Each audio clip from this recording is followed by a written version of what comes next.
Chers amis, c'est Frère Franck qui vous parle depuis le Centre missionnaire international de Krefeld en Allemagne.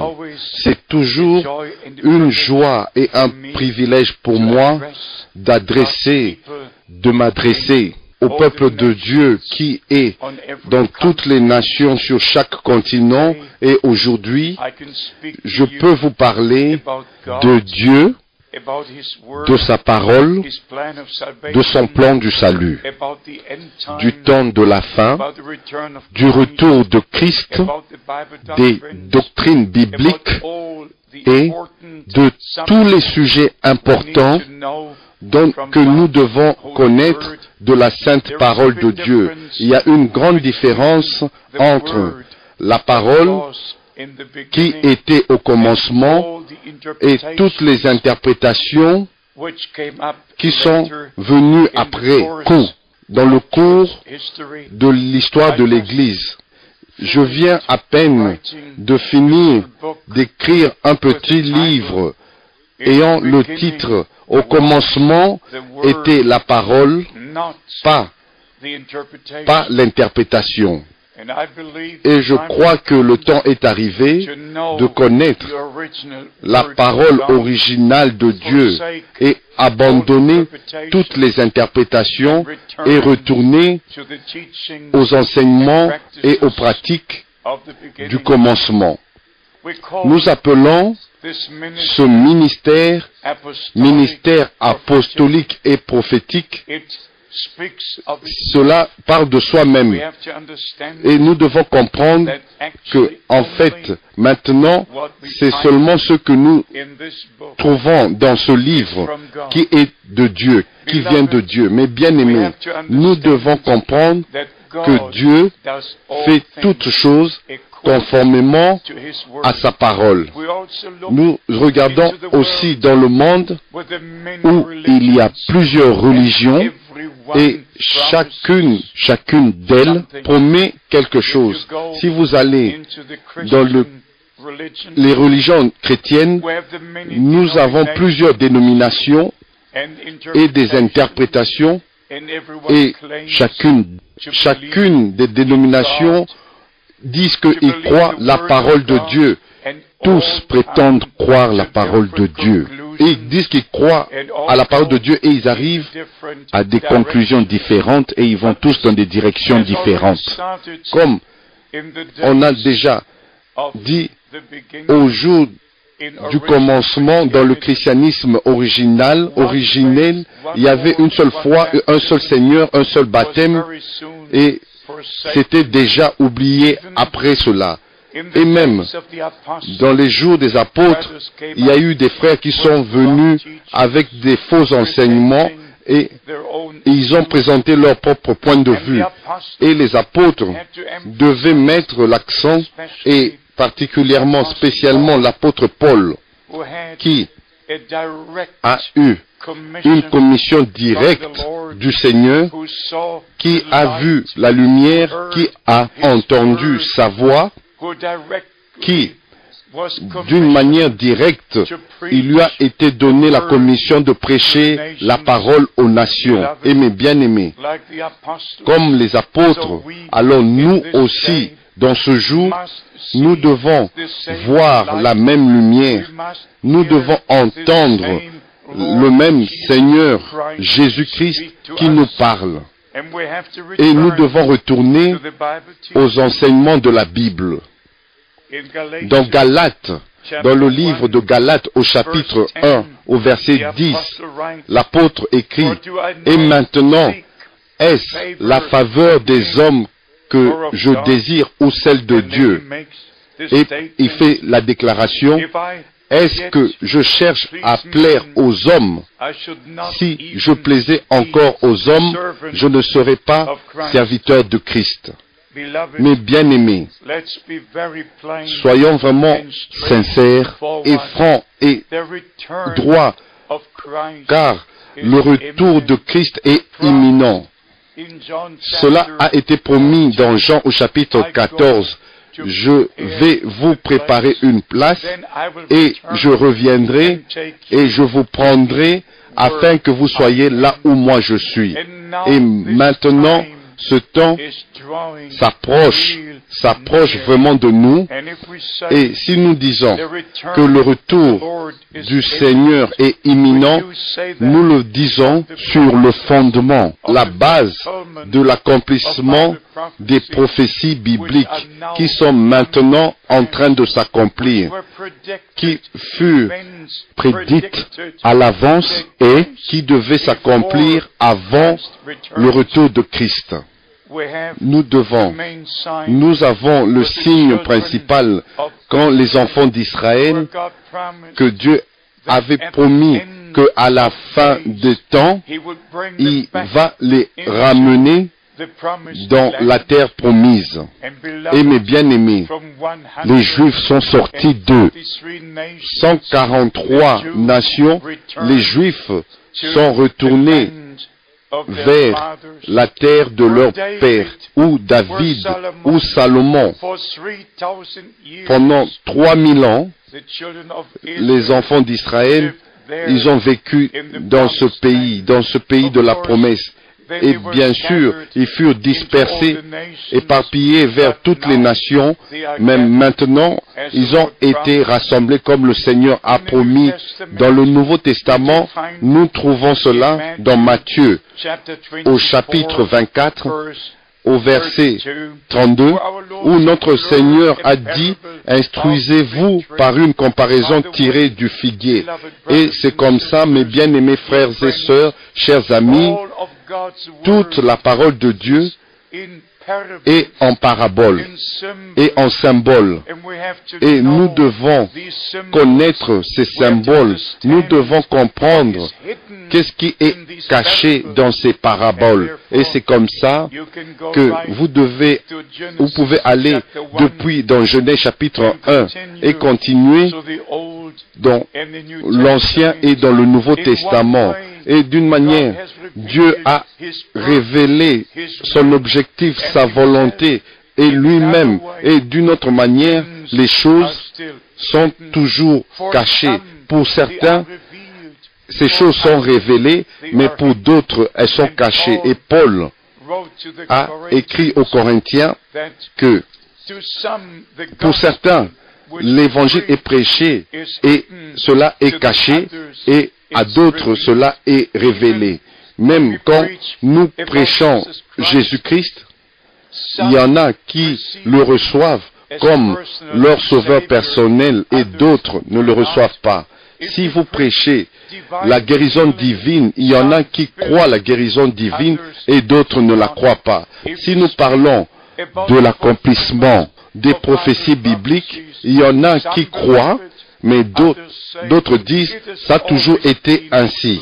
Et maintenant, si nous lisons 2 Pierre au chapitre 3, il est dit que les moqueurs diront dans les derniers jours, 2 Pierre 3, verset 4, « Car depuis que les pères sont morts, tout demeure comme dès le commencement de la création. » Et l'apôtre Pierre dit que le jour du Seigneur viendra et il explique en détail ce qui va arriver quand ce jour viendra, que tous les éléments embrasés se dissoudront et le feu va nettoyer la terre avant le règne de millénium de Christ arrive.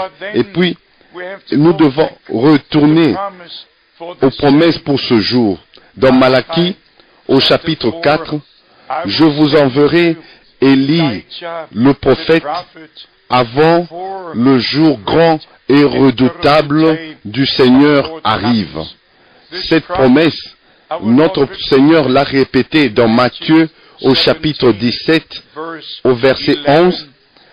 Élie doit venir premièrement et rétablir toutes choses.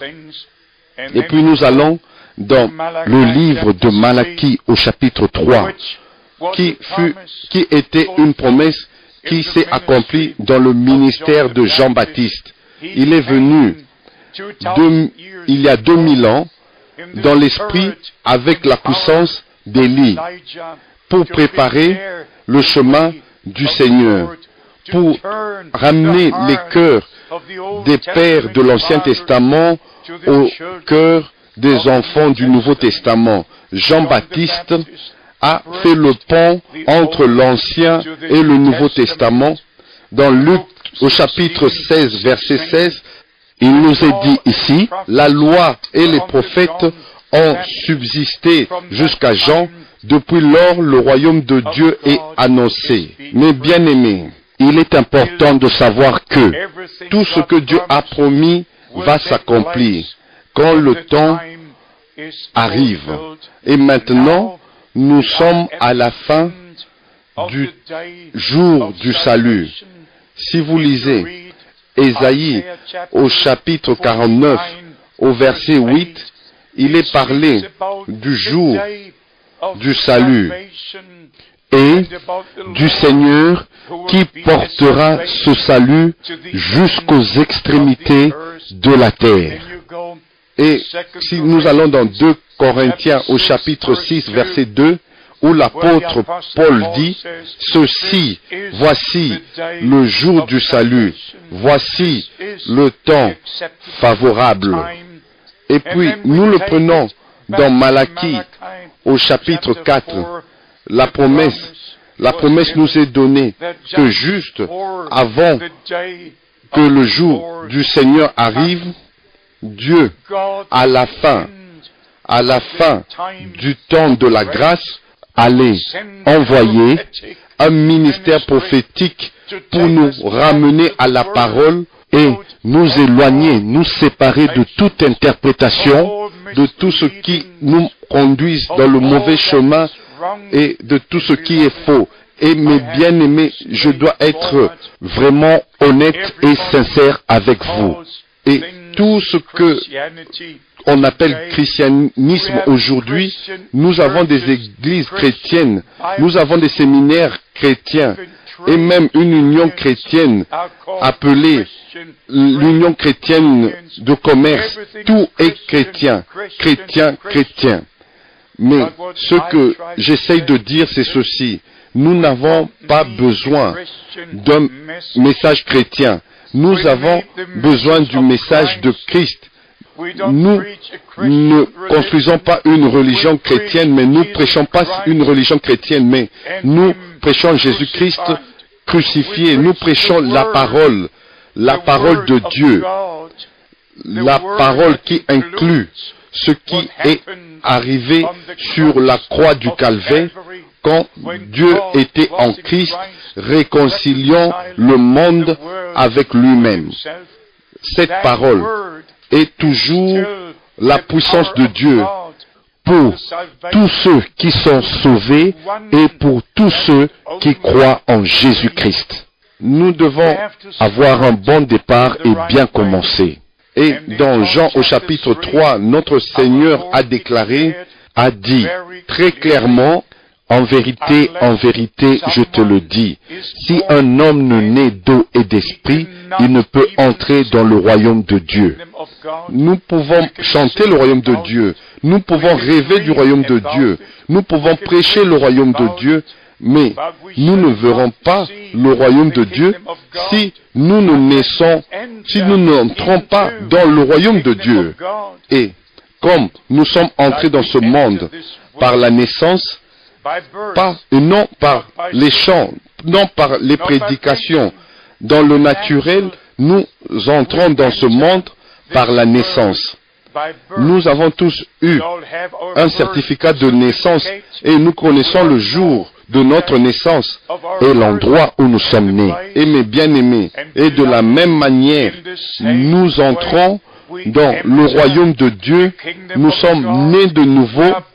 Premièrement, nous recevons la parole de Dieu comme une semence dans notre âme et nous la croyons et le Saint-Esprit vient sur nous et la vie qui est dans la parole de Dieu se manifeste au travers de nous et nous sommes nés de nouveau pour une espérance vivante et éternelle. Par la résurrection de Jésus-Christ, aussi vrai qu'il est ressuscité des morts, d'entre les morts, nous avons été ressuscités avec lui pour une nouvelle vie. C'est ce que l'apôtre Paul a dit dans Romains au chapitre 6 d'une manière claire, que nous avons été crucifiés avec Christ. Nous sommes morts avec Christ et par le baptême, nous avons été ensevelis avec Christ. Et nous sommes ressuscités pour une nouvelle vie, pas en changeant d'église, pas en changeant de religion, mais le changement est arrivé dans notre cœur, dans notre vie. Dans l'Ancien Testament, Dieu a fait la promesse que je ferai une nouvelle alliance. Dans votre cœur, je vous donnerai un nouveau cœur et un nouveau esprit, une nouvelle vie. Et dans le Nouveau Testament, cela est devenu une réalité.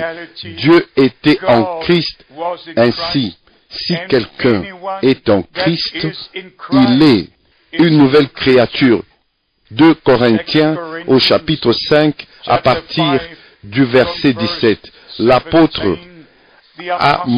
nous a montré vraiment d'une manière claire le chemin du salut. Et Jésus-Christ est le chemin, la vérité et la vie. Dieu était personnellement manifesté en Christ. Notre Seigneur pouvait dire dans Jean au chapitre 14, « Celui qui m'a vu a vu le Père ». Il pouvait dire dans Jean au chapitre 10 au verset 30, « Moi et le Père, nous sommes un ». Mes bien-aimés, en fait, il n'y a personne qui peut expliquer Dieu. Nous ne pouvons même pas expliquer nous-mêmes comment est-ce que nous existons. Où sommes-nous? Vous voyez mon corps, vous voyez ma tête, vous me voyez. Mais en fait, je vous parle. En réalité, vous ne me voyez pas. Et un jour, si le Seigneur ne revient pas entre-temps, cette maison, ce corps sera placé dans un cercueil, mais moi je serai parti. Ceci est seulement une maison dans laquelle nous vivons pendant le temps que Dieu nous a accordé pour nous préparer en attendant ce corps qui est plus jeune là-bas, très haut. Mes bien-aimés frères et sœurs, laissez-moi mettre l'accent, l'importance d'une relation personnelle avec Dieu au travers de Jésus-Christ notre Seigneur. C'est seulement en Christ que Dieu a rencontré l'humanité et a réconcilié l'humanité avec lui-même. Et c'est seulement en Christ que nous pouvons rencontrer Dieu. Comme je l'ai déjà dit, il y a plusieurs religions et chacune croit être dans la vérité et elles promettent toutes des choses différentes. Je suis un missionnaire. En fait, je suis dans le ministère depuis plus de 40 ans et j'ai visité plus de 130 pays dans le monde et je sais ce qui s'y passe. Je connais les religions du monde et pratiquement j'ai prêché presque dans toutes les dénominations qui existent et je ne suis pas un nouveau venu dans le royaume de Dieu. Je connais des choses qui se passent dans le domaine spirituel. En fait, depuis 1949, j'ai pu prendre part au réveil que Dieu a commencé en 1946 au travers du ministère de William Branham, un homme envoyé par Dieu pour préparer le chemin du Seigneur, pour nous ramener à la parole originale et pour placer les doctrines apostoliques de nouveau telles que c'était au commencement. J'ai pu le connaître personnellement depuis 1955. J'étais dans ces réunions en Europe et aussi aux États-Unis J'ai donc pu me rendre compte et connaître son appel divin et sa commission et son ministère. J'ai vu de nouveau les jours bibliques avec mes propres yeux. J'ai vu Jésus-Christ le même hier, aujourd'hui et éternellement. Mais mes bien-aimés, au même moment, les hommes ont reconnu le ministère spécial, unique dans tout le genre. Ainsi, si vous connaissez ce que Dieu fait dans cette génération, alors nous devons aussi connaître l'objectif qui est connecté à ce que Dieu fait, à tout ce que Dieu fait. Ce n'est pas suffisant d'admirer un homme qui a un ministère spécial. Nous devons connaître l'objectif qui est connecté à ce ministère. Au moment où j'ai su que Frère Branham avait eu un appel direct et une commission, et les paroles qui lui ont été dites au 11 juin de l'année 1933, comme Jean-Baptiste a été envoyé pour préparer la première venue de Christ, le message qui t'a été confié préparera la seconde venue de Christ. Et en décembre de l'année 1965, le Seigneur a pris son serviteur, son prophète William Branham, mais le message de restauration, la parole révélée de Dieu nous a été accordée et est laissée avec nous. Et cette précieuse parole de Dieu, je la prends jusqu'aux extrémités de la terre. C'était en 1958 quand j'ai vu un livre avec le titre « L'homme qui a entendu du ciel ». Ce livre a été publié par Gordon Lindsay à Dallas, au Texas, aux États-Unis. Et nous voyons sur sa couverture la photo de Frère Branham avec une grande photo, mais mes bien-aimés. Mais quand il en arrive vraiment au point central, il y a seulement un seul qui pouvait placer sa main sur son cœur et dire que c'était le 7 mai 1946, c'était à cet endroit-là, quand l'ange du Seigneur est venu vers moi, quand il est venu là où j'étais, et la lumière surnaturelle a illuminé l'endroit où j'étais, et la commission m'a été donnée d'apporter ce don de la guérison divine vers les nations, et ce message devait précéder la seconde venue de Christ. Mais bien aimés, le ministère de Frère Frank est directement connecté au ministère de William Branham. Et non à toutes les déviations, mais au message direct de l'heure, qui est la parole promise pour aujourd'hui, qui est révélée par le Saint-Esprit, qui devait nous ramener aux enseignements originaux avant que Christ revienne. C'est comme ça qu'il doit.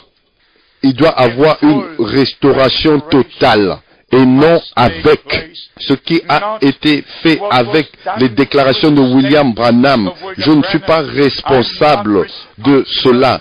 Je suis seulement responsable de la parole de Dieu que cet homme a enseigné et a prêché sur la divinité, sur le baptême d'eau, sur le baptême du Saint-Esprit, sur le repas du Seigneur. Tous les enseignements bibliques furent placés de nouveau à leur place conformément au modèle apostolique. Ce n'est pas seulement des enseignements spéciaux, ce n'est pas une nouvelle religion ou des nouvelles interprétations, mais nous ramener à la parole originale de Dieu. Et je vais conclure en disant, moi, frère Frank, qui vous parle par la grâce de Dieu, dans le nom du Seigneur, depuis le centre missionnaire international de Krefeld en Allemagne. Je viens de finir d'écrire un livre avec le titre « Au commencement était la parole », pas l'interprétation.